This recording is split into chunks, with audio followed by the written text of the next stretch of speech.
আসসালামু আলাইকুম। আপনারা কেমন আছেন? আলহামদুলিল্লাহ আমি ভালো আছি। নাটোর মানেই মিষ্টির রাজ্য, আর কাঁচাগোল্লা মানে এই রাজ্যের রত্ন। আজ আমি অল্প পরিশ্রমে অল্প সময়ের মধ্যে বানিয়ে ফেললাম খেজুর গুড়ের কাঁচাগোল্লা। দুধ জাল করা, ছানা কাটা এইসব ঝামেলা ছাড়াই আমি বানিয়ে ফেললাম কাঁচাগোল্লা, সেটাই আপনাদের সঙ্গে শেয়ার করছি। বাসায় দুধ জাল করে ছানা কাটলে সেটা রিস্ক ফুড হয়ে যায়, তাই তো আমি কেনা ছানা দিয়েই কাঁচাগোল্লা বানিয়ে ফেললাম। এখানে ছানা পাওয়া যায় দুধ থেকে ননি বের করে নিয়ে ফ্রেশ ছানা, যেখানে ফ্যাট থাকে না। আর এই ছানা দিয়ে যে কোনো মিষ্টি বানিয়ে খেলে কোনো রিস্ক থাকে না। আমি যেদিন ছানা কিনেছিলাম সেই দিন মিষ্টি বানাতে পারি নাই, তাই তো ফ্রিজে রেখেছিলাম। ছানাগুলো একটু নরমাল করে নিয়ে দেখি দানাগুলো একটু বড় বড় মনে হচ্ছে। এটা কোনো সমস্যা না, একটু দুধ দিয়ে নাড়াচাড়া করবেন, গরম হওয়ার সঙ্গে সঙ্গেই দানাগুলো ছোট হয়ে যাবে।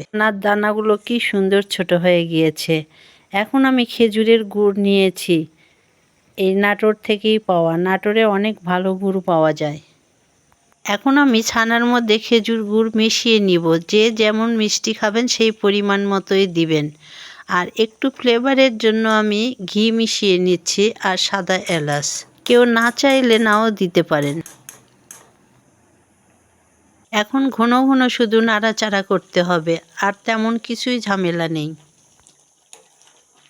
আর এভাবে ঘন ঘন নাড়াচাড়া করলে ছানার মোটা দানাগুলো আস্তে আস্তে ভেঙে ভেঙে সব মিহি হয়ে যাবে। আর কিছুই করতে হবে না, ঘন ঘন নাড়াচাড়া করতে হবে, তলায় যেন না লেগে যায়।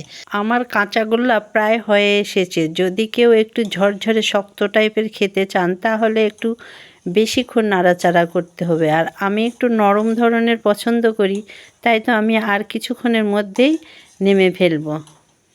এখন এটা গরম অবস্থায় দেখতে নরম মনে হলেও কিন্তু ঠান্ডা হলে অনেকটা শক্ত হয়ে যাবে। আর একদম ঠান্ডা না হওয়া পর্যন্ত মাঝে মাঝেই নাড়াচাড়া করতে হবে, যেন সন্দেশের মতো জমাট হয়ে না যায়। আলহামদুলিল্লাহ আমার কাঁচাগোল্লা হয়ে গেছে, কালারটাও অনেক সুন্দর আসছে। আমি একটা পটে সেট করে নিলাম। আপনারাও এরকম করে সাজিয়েও নিতে পারেন।